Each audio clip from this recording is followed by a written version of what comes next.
गेहूँ का अब फसल पक गई है तो इसमें थोड़े से शॉर्ट सर्किट से या कोई मौसम के परिवर्तन से हवा चलने से इसमें एक्सीडेंट का खतरा रहता है और फायर के इंसिडेंट बढ़ जाते हैं।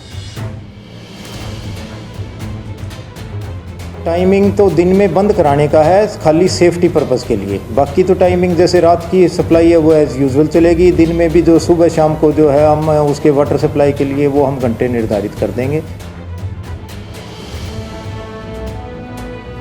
सबसे पहले तो मैं आपको बताना चाहता हूं कि जैसे गेहूं का अब फसल पक गई है तो इसमें थोड़े से शॉर्ट सर्किट से या कोई मौसम के परिवर्तन से हवा चलने से इसमें एक्सीडेंट का खतरा रहता है और फायर के इंसिडेंट बढ़ जाते हैं।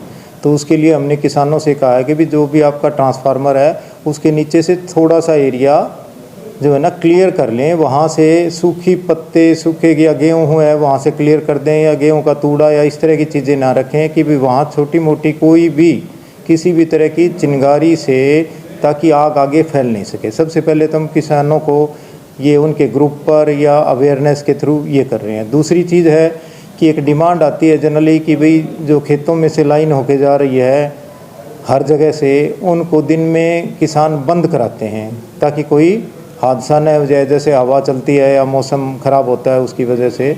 तो उस केस में हम ये डाटा लेते हैं सब डिवीज़न से भी कि कौन कौन से फीडर हमने बंद करवाने हैं, कितने दिन के लिए और क्या टाइम के लिए एडवांस में।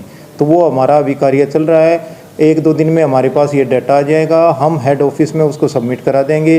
क्योंकि अचानक से अंडर ड्रॉल भी हम करते हैं तो आजकल बिजली की जो खरीद होती है उस पर भी पेनल्टी है। तो उससे बचने के लिए हम प्लान्ड वे में ये कार्य करते हैं और हमारे हेड ऑफिस में कंट्रोल रूम में सिस्टम ऑपरेशन में उसकी जानकारी दे देते हैं और दिन में हम लोड उस टाइम के लिए बंद कर देते हैं। तो क्या टाइमिंग में भी चेंज होगा गर्मी और गेहूं के सीजन को देखते हुए? अभी तो टाइमिंग तो दिन में बंद कराने का है खाली सेफ्टी पर्पज़ के लिए। बाकी तो टाइमिंग जैसे रात की सप्लाई है वो एज़ यूजुअल चलेगी। दिन में भी जो सुबह शाम को जो है हम उसके वाटर सप्लाई के लिए वो हम घंटे निर्धारित कर देंगे, जैसे ही हम बंद कराएंगे उसी हिसाब से। तो बिजली के बिलों के ऊपर सेंस लगा है जो अभी 1 अप्रैल से उसकी दरें लागू हो जाएंगी, वसूली शुरू कर दी जाएगी, क्या कहेंगे सर?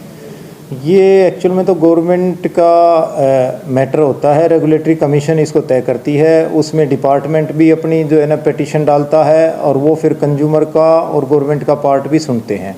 तो एज ए कमीशन वो फिर आगे ऑर्डर करती है। जो अभी आप बता रहे हो कि भी ये फ्यूल सरचार्ज है, जैसे कोयले का है, फ्यूल का है, ये चीज़ें जो हमारी बढ़ती घटती हैं उसके अनुरूप ये फ्यूल जो चार्जेज़ हैं ये घटाती भी है कमीशन। और जब उसको लगता है कि भी फ्यूल के चार्जेस बढ़ गए तो इसको फ्यूल सरचार्ज को ऐड भी करती है। तो पीछे भी ये चलता आया है, इस बार 5 पैसे बढ़ा दिया और वो जून तक है, टेम्परेरी मेजर है ये, उसके बाद फिर रिव्यू होगा। तो जैसे रेट कोयले के कम हो जाएंगे, फ्यूल के कम हो जाएंगे, लागत कम हो जाएगी तो उस हिसाब से ये रिवाइज हो जाएंगे। और 200 यूनिट तक कोई इसका कोई असर नहीं है किसी भी डोमेस्टिक उपभोक्ता।